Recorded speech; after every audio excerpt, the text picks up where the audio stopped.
Yo, what's goody good people? So check it. Y'all been telling me I needed to react to this video from the homie Nick, the fat electrician. This one is titled Bat Bombs More Terrifying Than Atomic Bombs. I don't even know how that works. What the fuck does that mean? I guess we're about to see. I'm about to learn some more. And let's just get into it. Let's go. Let's rock. Today we're talking about the only animal-based weapon of mass destruction ever conceived. Ladies and gentlemen, America's bat bomb. Some days you just can't get rid of a bomb. As many of you are probably aware, at the end of World War II, America was looking for a new super weapon that could prematurely end the war. Option A was always the atomic bomb. Option B was...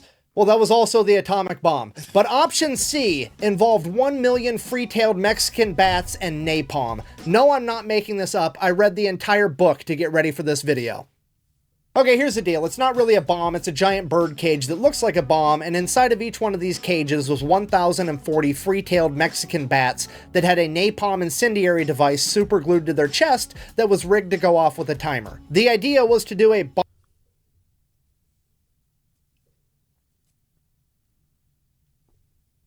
Okay. Okay.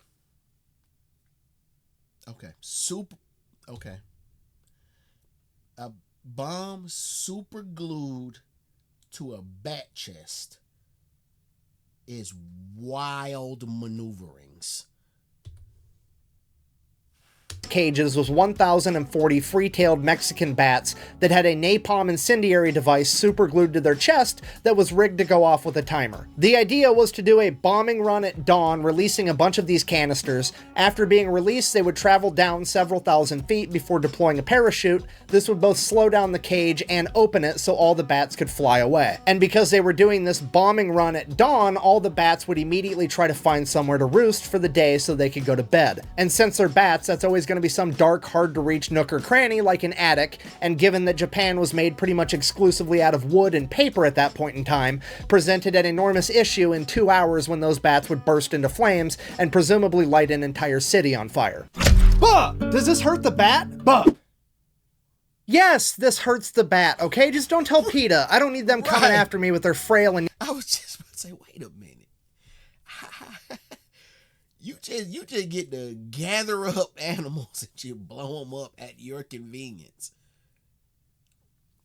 Hey boy, humans, man, we some cold-blooded motherfuckers, boy. We some cold-blooded creations. Light an entire city on fire. Bah! Does this hurt the bat? Bah! Yes, this hurts the bat, okay? Just don't tell PETA. I don't need them coming after me with their frail, anemic wrath. I mean, realistically, they're gonna find this video anyways, because one of them's gonna be Googling bath bombs. Google's gonna be like, oh, did you mean bat bombs? And they watch my video. Now it's demonetized, so we're gonna have to have a sponsor. Ladies and gentlemen, this video is brought to you by JX Tactical, makers of my personal favorite holster, their trademarked Fat Guy holster. It allows you to carry a firearm and have a little bit extra room for tactical fluff. Anyways, back to these bat bombs. Now, I think we can all agree that this idea is so fucking stupid that it's genius, so who is the madman that came up with it? Ladies and gentlemen, a dentist and part-time inventor from Pennsylvania by the name of Lytle S. Adams. A man whose other inventions included a fried chicken vending machine and a way to pick up mail by plane without having to land the plane. So clearly, things are starting to add up. In January of 1942, he would write a letter to the White House, and let me tell you, hey, my boy mind was out of control, bro. My man didn't know how to bring that thing on it. Fried chicken vending machine. Airplanes picking up mail with big ass rubber bands and hoping the mail don't fall and bust open somewhere or land on somebody. All right. Okay, bruh. Okay. And a way to pick up mail by plane without having to land the plane. So clearly, things are starting to add up. In January of 1942, he would write a letter to the White House, and let me tell you, it is It is one of the letters of all time. It opens up pretty strong with, and I quote, "Shall the sun set quickly over the land of the rising sun, with a dawn visit at a convenient time in an appropriate way." He then goes on to in detail explain that bats are the lowest form of life in the animal kingdom, and that he is thoroughly convinced that they were placed on Earth by God to help America win World War II with a bat bomb. So, clearly a well-balanced individual. I mean, we're talking about manifest destiny for fucking bats, for Christ's sake. In the letter... Bruh. My boy brought God into it. My boy said God put the bats here so that we can go to war and blow stuff up. That's what I'm getting from that. Yeah, we are diabolical. We are diabolical creations, man. Jesus.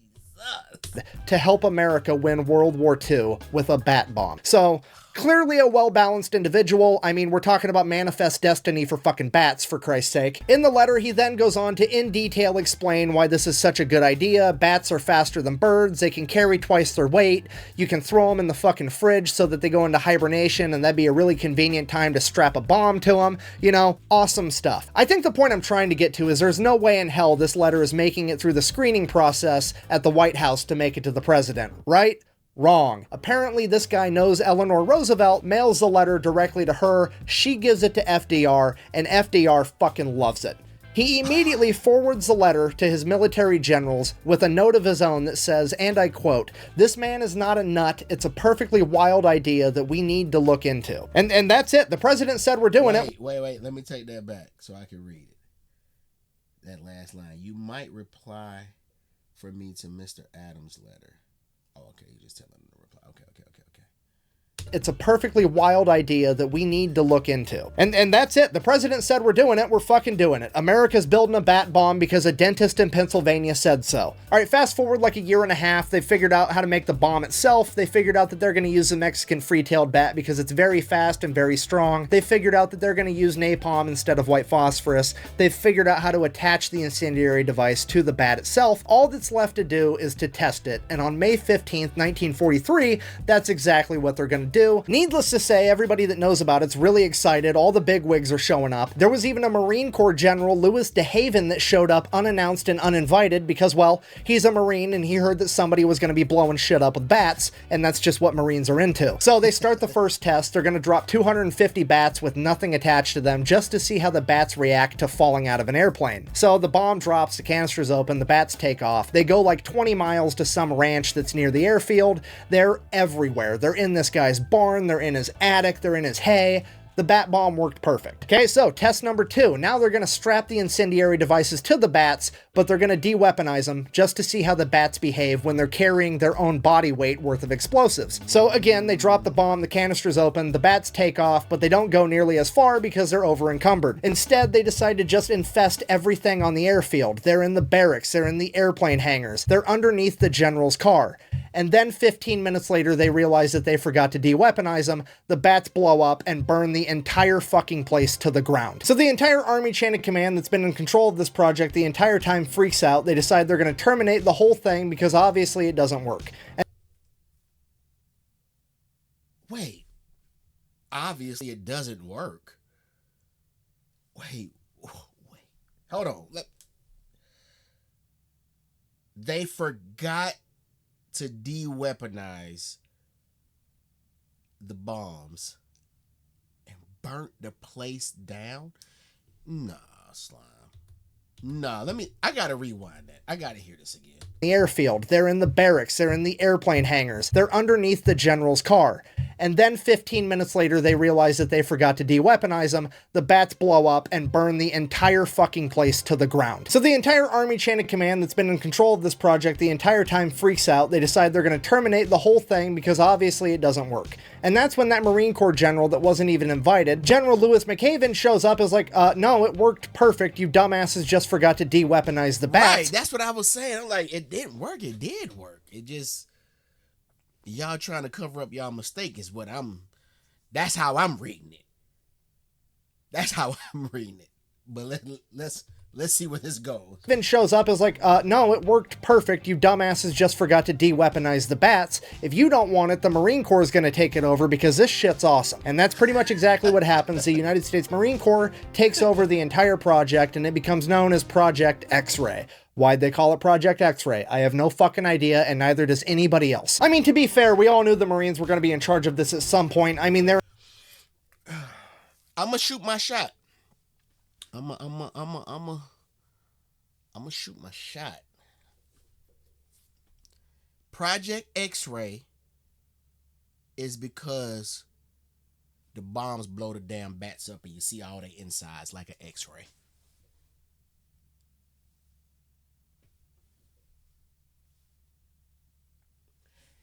Did I hit the free throw to win the game, or did I just blow it? Let me know. That's what I'm thinking. Nick, that's what I'm thinking. Let me know if I'm tripping, bro. And it becomes known as Project X-Ray. Why'd they call it Project X-Ray? I have no fucking idea, and neither does anybody else. I mean, to be fair, we all knew the Marines were going to be in charge of this at some point. I mean, their entire life motto is it's not stupid if it works, and that's exactly what this project is as a whole. So the Marines went ahead and continued testing. They ended up testing it in a mock Japanese village at Dugway Proving Ground, and what they discovered was that the average incendiary bombing run would light about 400 fires. The average bat bombing run would light about 4,700 fires, meaning that the bat bombs were 12 times more effective than a regular incendiary bomb. Okay, look, I'm gonna be honest, I don't think most of you are picking up what I'm putting down. Being 12 times more effective than regular incendiary bombs means that the bat bomb is one of the most effective and most deadly weapons of mass destruction ever created. And I know that sounds stupid, but I promise you it's true. If you were to ask most people what the deadliest bombing run of all time was, guaranteed they would probably guess Hiroshima or Nagasaki. It's a great guess. It's the only time the atomic bomb's ever been used, and it was very deadly. But it was not the deadliest. The deadliest bombing run was done on March 9th, 1945, when America firebombed Japan. More people died from that bombing run than Hiroshima and Nagasaki combined. And that was done with regular incendiary bombs. So you can imagine what would happen if bat bombs were dropped, which are theoretically 12 times more effective. It would have been absolutely catastrophic. I realize that we're getting oddly serious and I apologize, but it absolutely blows my mind that in the biggest military conflict the world has ever seen, in the search for a super weapon, you had a bunch of scientists, the most brilliant minds in the world, that figured out how to split an atom in half, breaking chemical bonds, releasing an immense amount of energy and radiation and destructive force. And then you have the Marines that are like, I need a bomb-shaped colander, 1,000 bats, and some jungle jelly, and somehow the Marines managed to be more deadly. It makes no fucking sense. It's making me question everything, because my entire life I thought Batman was kind of a bitch for being scared of bats. Like, just grow a pair, grab a tennis racket, start Babe Ruth in those motherfuckers, and move on with your life. But no, as it turns out, Batman was right. Bats are absolutely terrifying, and it's all because some dentist taught the Marines how to turn them into a WMD, and I have no idea how to end this video. So I guess if you made it this far down this weird history rabbit hole, thanks for watching. Best way to support the channel is go buy some merch at thefatelectrician.com. Quack bang, out. That's it. Bruh. Like, so this is a true story where a dentist, bruh, someone who plays with orals all day, get in there, crowns, braces, things of this nature, floss, tongue scrubbers, all that kind of shit, came up with an idea. And the other day I said in a video that life really this easy, and somebody corrected me and said no, it wasn't easy, it was just simpler. And this is a perfect example of that. A dentist in bumblefuck what the fuck came up with an idea, wrote a letter, said, I know how when you have an idea, you have to sit down and figure out, how am I going to execute this idea? And of course, you try to, if you have assets, if you have relationships and connections, you get to now pimp those connections. Like, okay, let me see how I can utilize my connections to get this idea off the ground. If you don't have any connections, then you just got to start from ground zero, try to build it yourself. But if you do, cool, let me hit this dude, let me hit this congressman, let me hit this little mayor, let me hit this police officer who knows the mayor, who's fucking the mayor's wife or something. Let me do that. This man said, I know what to do. I'm going to write a letter to the president, but damn, I don't know him, but I know his wife. Yeah, let me write his wife. And his wife actually opens that letter. I don't know if she opened it. He didn't say she opened it, but I'm pretty sure she did since it was addressed to her. Read that letter and said, yeah, let me show this to you, babe. Like, because the POTUS and the first lady, they have a relationship just like anybody else. Like, if my wife saw some crazy shit, she gonna be like, babe, look at this crazy shit. And she gonna bring it to me like, babe, look at this crazy shit. Like, look what this fool said. That's what the first lady said. Hey, hey, babe, look at it. Somebody gonna look at it. And the president said, shit, why you playing, why you joking, this it. This him. This gonna work. Write me a 2-sentence letter, because that letter that he wrote was 2 or 3 sentences, and send this to the military and tell them, yeah, bro, we need to try this. He might be crazy, but he not though. Like, let's try this. Like, it literally happened like this. I'm a dentist. I come up with an idea. I write a letter to a friend of mine who just so happened to know the president, and the president go for it. First off, like, all right, bruh. Okay. I'm interested to know what actually went on. Like, how, like, look, man, just please like, comment, share, and subscribe. I'm about to write a letter to somebody for these ideas that I have. Okay? Let's cross our fingers and hope these letters get there. Because what? Nah, bruh. I'm out of here.